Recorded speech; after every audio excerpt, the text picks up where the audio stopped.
안녕하세요. 무화 여러분, 무화공간 오소장입니다. 오늘 저는 좀 신축 프로젝트를 소개해드리려고 하는데요. 강동구에 위치한 곳이죠. 올림픽 파크 포레온이라고 당군 이래 최대 규모의 재건축 프로젝트였습니다. 1년 전쯤에 영상을 올랐었는데요. 그때 주제가 올림픽 파크 포레온 39평형 A타입이었는데요. 조회수가 20만 뷰가 넘었더라고요. 그만큼 관심이 많았던 것 같아요. 주방 옆에 좀 작은 알파룸이 있어서 주방이 상대적으로 좀 작은 그런 구조를 가지고 있었습니다. 그래서 저희가 이 개방감 있는 주방을 만드는 알트레이션들을 몇 가지 소개해드렸는데요. 그때는 좀 빅 디자인 관점에서 이 영상을 소개해드렸습니다. 그런데 여러분, 왜 신축 아파트인데 인테리어를 할까요? 사실 마감재나 집기나 이런 것들이 다 새 것이다 보니까 그냥 사용하셔도 조방합니다. 근데 지금 신축 프로젝트를 의뢰하시는 고객님들의 니즈나 필요를 들여다보면은 라이프 스타일이 좀 다르고 구조적으로 개선이 됐으면 좋겠다고 생각하시는 분들이 많이들 찾아오시곤 하셨습니다. 그 실례로 작년 전체 프로젝트 중에 10%에서 20% 정도가 거의 마이너스 옵션 포함해서 신축 프로젝트였던 것을 보면 이런 수요가 확실히 있는 것 같습니다. 이번 영상에서 소개해드릴 이 평형대는 43평 A타입입니다. 구조가 거실에 비해서 주방이 좀 작은 편이에요. 같은 평형대에 사시는 분들한테 도움이 될까 해서 저희가 이 주방 특집으로 한번 촬영을 해봤습니다. 먼저 사이트 현황을 알아봐야 되겠죠. 여기는 분양 면적이 43평형인 집이고요. 우리 가족분들이 점유해서 사용하시는 면적이 42평형 정도 되는 집입니다. 그리고 얘가 4베이 구조를 가지고 있습니다. 댓글에 보면 이런 질문들이 많이 달립니다. 3베이, 4베이, 5베이 이게 도대체 무슨 말일까? 제가 개념을 좀 설명드리도록 하겠습니다. 건축물을 짓고 내부 평면도를 설계를 할 때 방이나 거실같이 생활량이 좀 많고 햇빛을 조금 더 많이 필요로 하는 그런 공간들을 남쪽에 배치를 하게 됩니다. 그리고 상대적으로 화장실이라든지 현관, 드레스룸, 주방 같은 것들은 채광이 좀 덜 필요하기 때문에 북쪽으로 면해지는 그런 구조를 가지고 있습니다. 그래서 이번 프로젝트는 지금 방 2개, 거실 하나, 안방이 이 남향으로 면해있기 때문에 4베이 구조라고 부릅니다. 그런데 여러분 신축 아파트를 보면 알파룸이라고 부르는 것들이 자꾸 생겨나죠. 알파룸이 좀 만들어지는 구조적인 문제가 있습니다. 남향의 공간이 많이 배치되는 것들을 선호하다 보니까 남향의 공간이 커지면 커질수록 똑같이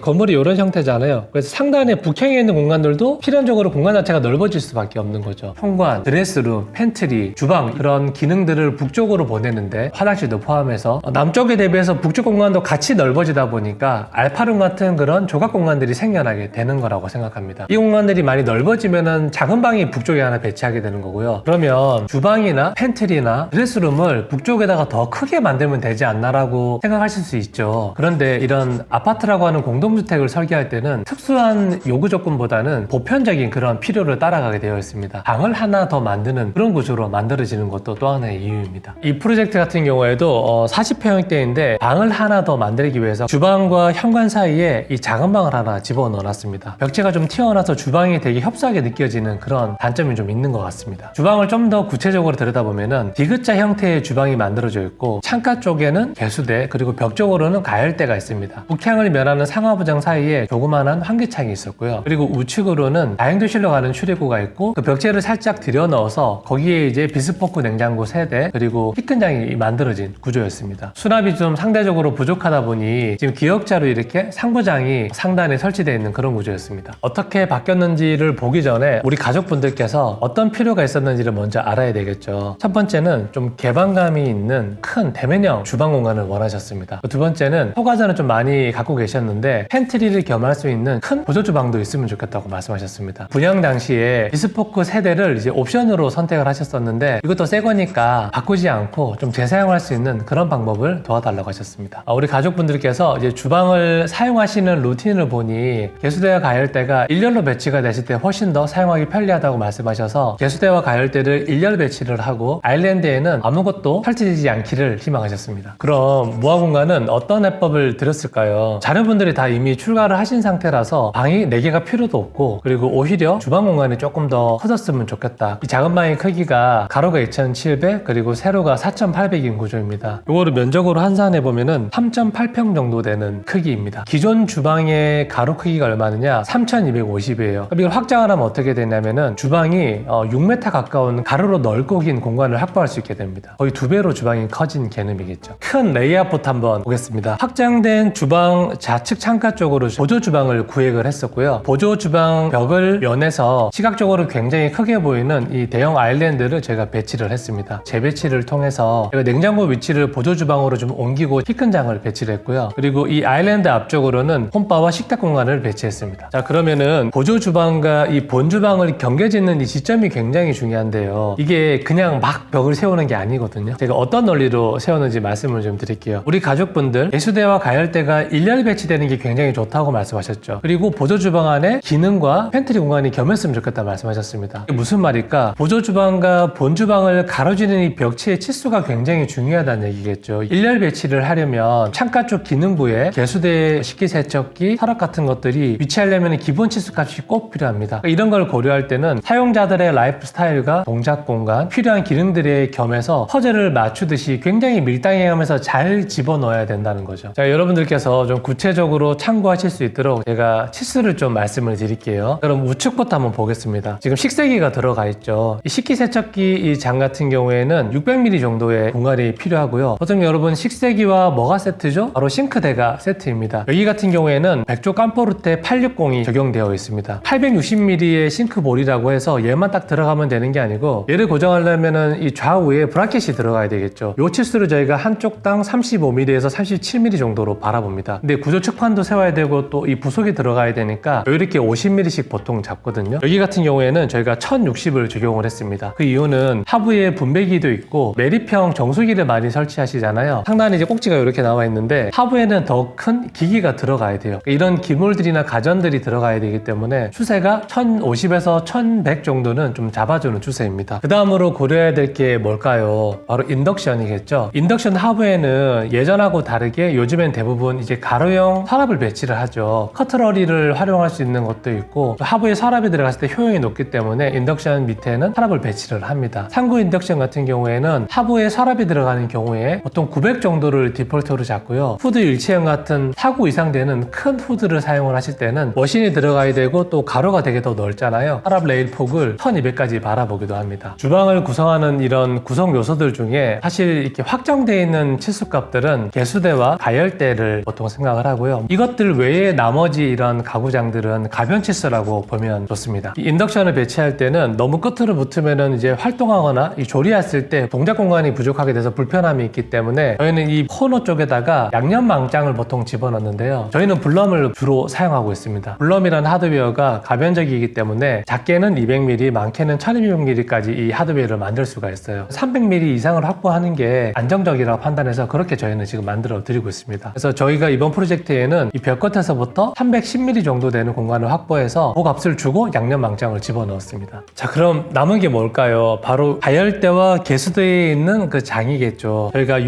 가구는 530으로 만들었습니다. 여러분 재밌는 거 제가 하나 말씀드릴게요. 아까 제가 싱크대 공간 같은 경우에는 1060을 확보했다 그랬고 반대편 우리 인덕션 하부의 서랍 같은 경우에는 900을 확보했다 말씀드렸죠. 가운데 들어간 530의 치수는 여기에 1060을 반으로 한번 나누어 보세요. 그럼 정면에서 바라봤을 때 똑같은 문짝이 이런 베리에이션을 가지고 확보가 되는 거예요. 그래서 제가 최소값과 최대 치수를 말씀드리지만은 단순히 그렇게 적용하는 게 아니고 등분했을 때도 좀 같은 치수가 반복되도록 고려해서 만들고 있어요. 자, 그리고 가열대가 있는 코너 부분에 기둥 같은 게 하나 살짝 튀어나와 있죠. 실제로 이 부분이 평면도에서 보시면은 구조 기둥입니다. 근데 이제 무화 공간이 이런 시각 정보가 돌출되는 걸 별로 안 좋아하잖아요. 그래서 보통 같으면은 일자로 맞출 텐데 왜 우리가 이렇게 튀어나오게 만들었을까? 가족분들께서 보조 주방을 만드는 대신에 상부장을 없애서 개방감을 확보하고 싶다. 저희가 우선순위가 기둥을 좀 보이더라도 보조 주방과 이 메인 주방의 기능을 정확하게 기능적으로 양분하는 게 더 우선이라고 판단을 해서 이걸 놔두었습니다. 이런 것처럼 설계라고 하는 게 이런 것들을 계속 밸런스를 따져가면서 어떤 게 우리 가족한테 더 합리적이고 효용이 있고 아름다울까를 계속 견주어 나가는 작업이라고 저는 생각을 합니다.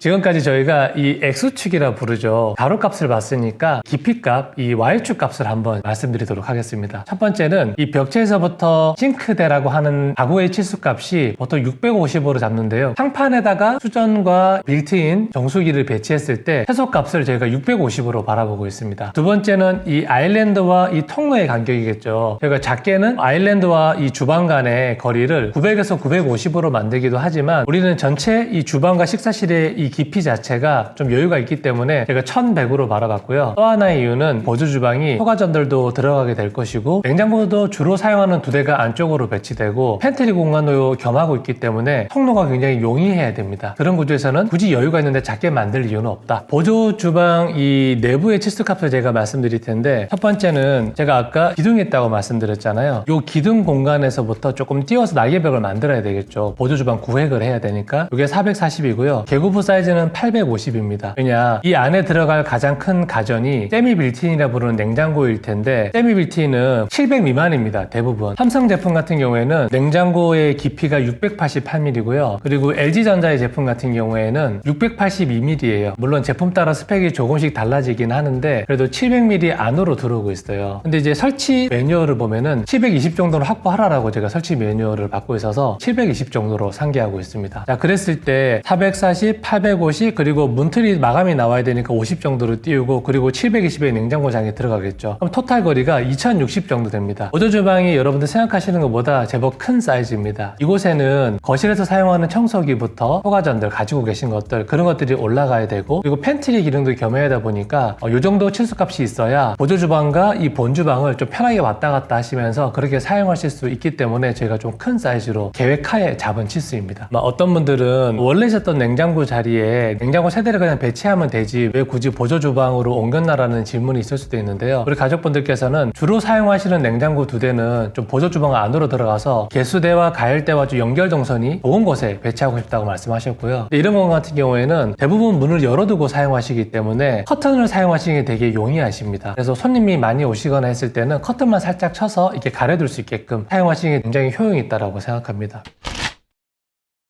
다음은 이제 아일랜드입니다. 보조 주방의 벽체를 좀 타고 돌아서 포디움 방식으로 구현을 해놨죠. 만약에 이 보조 주방 벽체 끝에서부터 측면에 합체하는 구조로 저희가 만들었다면은 정면에서 바라봤을 때 아일랜드가 굉장히 조그만하게 작게 보였겠죠. 그러면 제가 이 아일랜드의 이런 X축 이 가로값부터 말씀을 드려볼게요. 키 큰 장이 있었던 곳에서부터 개수대와 가열대로 들어갈 수 있는 동선을 1290 확보를 했습니다. 그리고 보조 주방의 벽체에서부터 이 아일랜드의 길이는 2150입니다. 그러면 또 뭐가 남았을까? 제가 포디움 방식으로 만들어진 아일랜드의 길이가 2050 정도 됩니다. 거실에서 주방을 바라봤을 때 포디움 방식이 적용된 이 대형 아일랜드가 4200 정도입니다. 가로의 형태의 묵직한 게 눌러주고 동선까지 확보가 되니까 굉장히 개방감 있다고. 자, 그러면 이제 제가 또 Y축 값, 이 세로값을 말씀드려야 되겠죠. 제가 아일랜드의 깊이는 950으로 설정을 했는데요. 근데 우리 이 주방 구조 같은 경우에는 아일랜드 위에 인덕션이나 개수대가 들어오지 않는 구조이기 때문에 사실 잘만 활용하면 하부의 수납을 굉장히 효용 있게 잘 쓸 수가 있어요. 그래서 저희가 이 싱크대가 있는 안쪽 공간 같은 경우에는 사용성이 좋은 서랍을 지금 배치를 해서 560 정도의 깊이를 서랍으로 활용할 수 있게 만들고요. 그리고 식사실이 있는 바깥쪽 같은 경우에는 여닫이 도어를 적용을 해서 390 정도 또 깊이를 확보해서 충분히 양쪽으로 수납이 가능하도록 그렇게 설계를 했습니다. 그리고 이제 포디움이라고 제가 말씀드렸던 이 얕은 수납이 250 되는데요. 여기에는 이런 책이나 이런 오브제 같은 거 올려줬을 때도 굉장히 효용이 있다라고 생각합니다. 그리고 이게 상단 같은 경우에는 그림 같은 걸 올려놨을 때 꽤 근사한 예술 아트존이 되기도 합니다. 이런 아일랜드 같은 경우에 끝단에 살짝 이 하부장을 밀어 넣어서 홈바를 설치하는 경우도 굉장히 많고 효용이 실제로 있습니다. 근데 우리 가족분들은 굳이 필요 없다고 하셔가지고 뺐는데요. 저희가 많은 사례가 있으니 참고하셔가지고 이용하셔도 충분히 사용하실 수 있습니다. 이제 아일랜드 앞으로 이제 배치하는 걸 또 설명을 드려야 되겠죠. 아일랜드 끝선에서부터 우리 옆에 있는 가벽체까지의 이 공간감이 2080 정도의 깊이감을 가지고 있습니다. 그랬을 때 이 정도 깊이면은 6인용 식탁을 놓아도 손색이 없죠. 왜냐, 배면이 굉장히 길고 깊이도 충분을 하니까. 그러면 이제 우리 아일랜드 끝선에서부터 식탁까지 얼마나 띄워야 되냐 이런 또 질문이 나오실 텐데요. 저희는 900을 적용을 했습니다. 사용자가 많지 않은 집 같은 경우에서는 의자에 앉아 있거나 뒤에 있는 수납장을 여는 일이 동시에 일어나지 않기 때문에 900 정도가 되면은 수납을 사용하실 수 있는 충분한 공간이 확보가 됩니다. 이런 배치를 했을 때 이 복도 쪽으로 의자가 살짝 튀어나올 수도 있는데 복도 같은 경우에는 통과 동선으로 사용하고 의자 공간으로 조금 할애하셔도 전혀 문제가 없다라고 생각합니다. 요즘 영상에서 저희가 적용되는 다양한 가구 브랜드를 알려드리고 있는데요. 여기에 요즘에 반응이 좋습니다. 이 공간과 굉장히 잘 어울리는 식탁과 의자는 케이브 홈이라고 하는 스페인 브랜드인데요. 국내에도 매장이 있습니다. 저는 이 식탁이 되게 마음에 들었는데 이름이 마일렌 타원형 애쉬 테이블이라 부르는데요. 저는 이 다리 구조가 굉장히 흥미롭고 마음에 들었습니다. 이 원기둥의 형태를 가진 다리들이 묵직한 상판을 되게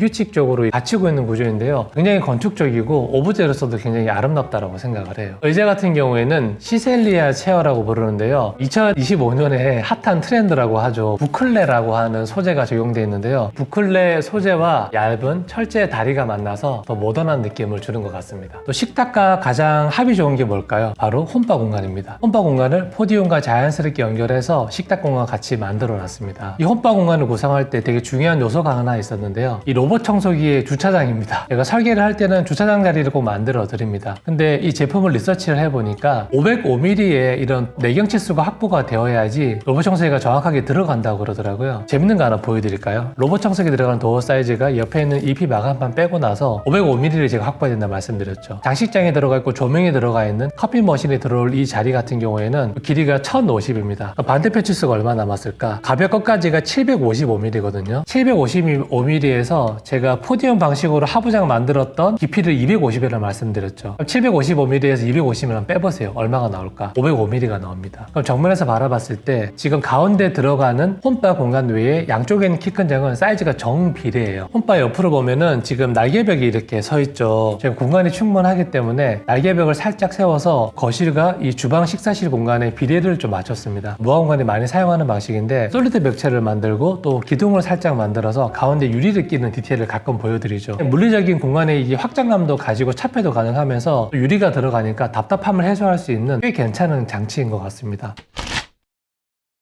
제가 방금 설명드린 이 레이아웃은 우리 가족분들한테는 최적화되어 있는 공간입니다. 이런 계획안이 하나면 좀 아쉬우니까 저희가 스터디했던 걸 하나 더 보여드릴게요. 지금 보여드린 이 계획안은 보조주방 자체가 없죠. 키 큰 장이 양면으로 이렇게 11자로 만들어져 있고 또 상부장도 하나도 없습니다. 대신에 아까 저는 아일랜드의 깊이를 950 정도로 잡았는데요. 지금 보여드리는 이 계획안은 아일랜드 깊이가 1200이에요. 굉장히 크죠. 이 계획안이 성립이 되려면은 냉장고를 원래 있던 자리에 둬야 됩니다. 여기 냉장고 세대가 다 들어가야 되고 나머지 부족했었던 수납이라든지 키 큰 장들은 기존의 보조주방 이 측면벽 쪽으로 배치가 되면 되고, 그리고 아일랜드 자체가 너무 커졌기 때문에 이 앞뒤로 하부에도 엄청난 수납을 할 수가 있습니다. 그랬을 때 저는 이제 이런 건 누구한테 효용이 있느냐, 사실 이제 저 같은 사람들이 굉장히 좋아하는 구조긴 해요. 제가 집에 손님 초대를 가끔 하거든요. 그랬을 때 꽤 많은 분들이 오세요. 실제로 서서 음식 준비 같이 하고 이 구조에서는 또 8인용 식탁을 놓을 수가 있습니다. 맘만 먹으면 10명이 넘는 사람들도 이 집에 한 번에 앉을 수가 있겠죠. 실제로 집에 손님들이 많이 놀러 왔을 때 거실 공간에서 둘러앉기가 사실 굉장히 어렵습니다. 왜냐, TV를 면에서 소파가 놓여져 있는 구조가 거의 대부분이잖아요. 손님이 왔을 때 나란히 소파에 앉아서 얘기할 수는 없으니까 되게 좀 이렇게 손님을 응접하기가 쉽지 않은 구조인 거죠. 손님이 많이 오시거나 이제 결혼한 자녀분들이 자주 오시는 분들 같은 경우에는 오히려 굉장히 효용이 있다고 생각합니다. 이것도 참고하셔가지고 맞는 분들은 쓰시면 좋을 것 같습니다. 이 구조는 냉장고가 기존에 원래 있었던 위치이기 때문에 동선을 위해서 이런 대형 아일랜드에 인덕션이나 싱크대 이 기능 하나 정도가 넘어오는 게 좋습니다. 그래야 삼각동선이 만들어지니까. 저희는 이제 인덕션이 넘어오는 구조로 봤었고요. 그리고 옆에 왼쪽에 있는 이런 큰 장들이 굉장히 많이 들어가기 때문에 홈바의 기능이 아니더라도 우리 라이프 스타일에 따라서 와인 셀러라든지 장식장 같은 것들이 들어가도 충분히 괜찮은 구조로 만들 수 있습니다. 이 정도 주방의 크기는 5, 60평 정도는 돼야 나오는 굉장히 큰 공간감입니다.